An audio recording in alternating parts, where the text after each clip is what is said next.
एक गांव में प्रिया अपने गरीब माँ के साथ रहती थी। प्रिया की माँ ईंट ढोकर अपना गुजारा करती थी। बारिश होने के वजह से प्रिया की माँ 3 दिन से काम पर नहीं जा पाई, जिसके वजह से घर का सभी खाना धीरे धीरे करके समाप्त हो गया। प्रिया को बहुत ज्यादा भूखा देखकर प्रिया के माँ ने सोचा कि अब खाना का इंतजाम करना होगा, और ये सोचते हुए घर में रखे हुए सोने का हार लेकर प्रिया की माँ बाजार में चल पड़ी बेचने के लिए, ताकि उसे बेचकर कुछ खाना खरीदा जा सके।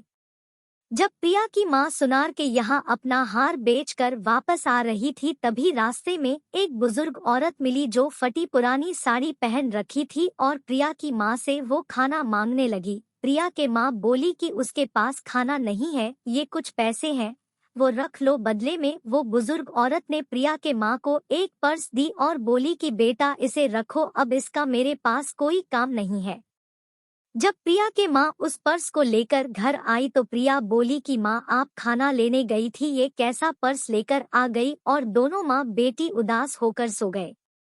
सुबह जब नींद खुला और प्रिया के माँ ने उस पर्स को चेक किया तो उसमें बहुत सारा पैसा था। दोनों माँ बेटी बहुत खुश हुए और वापस बाजार जाकर भरपेट खाना खाया और राशन भी लेकर आए।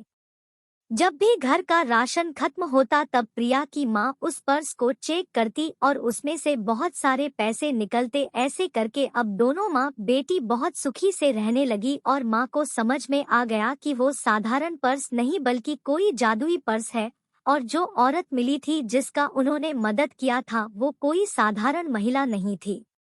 इस कहानी से हमें यही सीख मिलती है कि जो भी भूखा व्यक्ति मिले उसका पेट अपने से पहले भरना चाहिए, क्योंकि आप जो भी पुण्य करते हैं उसका फल हमें भगवान के तरफ से अवश्य मिलता है।